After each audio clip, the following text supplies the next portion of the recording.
सभी को जय श्री कृष्ण। बोलिए कृष्ण भगवान की जय। बोलिए लक्ष्मी नारायण भगवान की जय।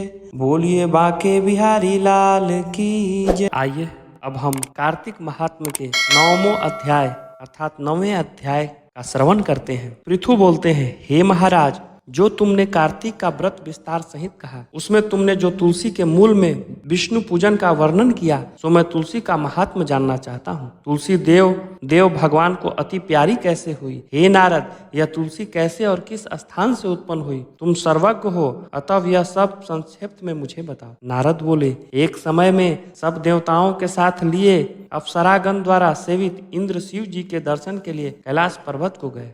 इंद्र ने शिव के स्थान में जाकर भयंकर कर्म वाले एवं दांतों और आंखों से भयानक एक पुरुष देखा। इंद्र ने उससे पूछा, रे तू कौन है? जगत के ईश्वर शिव जी कहाँ गए? हे राजन, ऐसा बारंबार पूछने पर वह जब कुछ न बोला, तब इंद्र ने क्रोध में होकर बोले, जो मेरे पूछने पर तू उत्तर नहीं दिया, इससे मैं तुझे वज्र से मारता हूँ। हे दुर्बुद्धे, तेरा रक्षक कौन है? ऐसा कहकर इंद्र ने वज्र से उसे मारा। वज्र के लगने से उस पुरुष का कंठ नीला हो गया और वज्र भस्म हो गया और रुद्र भगवान अपने तेज से जलते हुए प्रकट हुए। उन्हें देखकर बृहस्पति जी शीघ्र ही हाथ जोड़कर और इंद्र को भूमि में दंडवत प्रणाम करने की स्तुति करने लगे। बृहस्पति बोले, हे देवताओं के अधिदेवता त्रिनेत्र तथा अपर्दी, आपको नमस्कार है। त्रिपुरासुर का नाश करने वाले सर्व तथा अंधक दैत्य को मारने वाले, आपको नमस्कार है। विरूप, अतिरूप और बहुरूप जो आपके हैं, उनको नमस्कार है। दक्ष के यज्ञ का विध्वंस करने वाले, यज्ञ के फल देने वाले,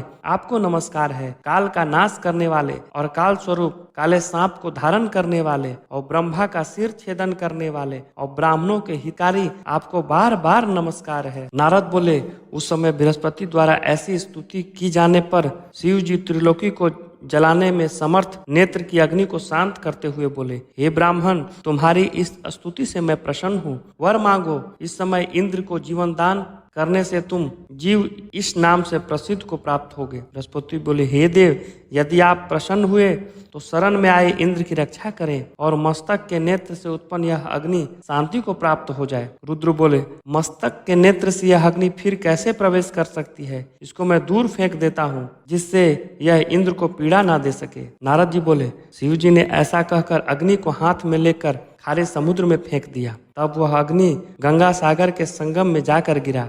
वह वहां बालक होकर रोने लगा। रोते हुए उस बालक के शब्द से बारंबार धरती कांपने लगी। उसने अपने रुदन से स्वर्ग के सत्यलोक पर्यंत के लोग बहिरे को कर दिया। रोने का शब्द सुनकर यह क्या है, ऐसे विस्मित हो ब्रह्मा जी पहुंचे। आते ही समुद्र की गोद में उस बालक को देखा। ब्रह्मा बोले, यह अद्भुत बालक कौन है? यह ब्रह्मा का वचन सुनकर समुद्र बोला और ब्रह्मा को आते हुए देखकर समुद्र ने हाथ जोड़ा और प्रणाम कर उस बालक को उनकी गोदी में बैठा दिया और कहा कि गंगा सागर के संगम से उत्पन्न यह मेरा पुत्र है। हे जगत के गुरु, इसके जात कर्म आदि संस्कार कीजिए। नारद जी बोले, समुद्र ऐसा कह ही रहा था कि समुद्र पुत्र उस बालक ने ब्रह्मा की दाढ़ी पकड़ ली और बार बार हिलाने लगा। दाढ़ी पकड़ के हिलाने से ब्रह्मा के नेत्रों से जल बह चला, अर्थात अश्रु पात्र हो गया। बड़ी कठिनाई से उन्होंने जब दाढ़ी छुड़ा पाई, तब ब्रह्मा समुद्र से बोले, इसने मेरे नेत्रों से जल निकाला है, इससे यह जलंधर नाम से प्रसिद्ध होगा। अभी यही तरुण और सब शास्त्रों के अर्थ पारगामी होकर रुद्र के सिवा सब जीवों से अवध्यस्त होगा, अर्थात रुद्र के बिना इसे कोई न मार सकेगा। यहाँ से यह उत्पन्न हुआ है, वहीं फिर लीन हो जाएगा। नारद जी बोले, ऐसा कहकर उन्होंने शुक्राचार्य को बुलवाया और उससे राजगद्दी पर बिठाया। फिर समुद्र से आज्ञा लेकर ब्रह्मा जी अंतर ध्यान हो गए। तदंतर उसको देखने से प्रसन्न नेत्र सागर ने उसकी स्त्री के लिए कालनेमी की सुता वृंदा की याचना की। उसने बाद में कालनेमी आदि असुरों ने प्रसन्न होकर उस पुत्री का दान किया। बलि जलंधर अति प्रीत करने वाली और वश में रहने वाली वृंदा को पाकर शुक्राचार्य की सहायता से पृथ्वी का पालन अर्थात राज्य करने लगा। इस प्रकार कार्तिक मास का 9वां अध्याय समाप्त हुआ। बोलिए लक्ष्मी नारायण भगवान की जय।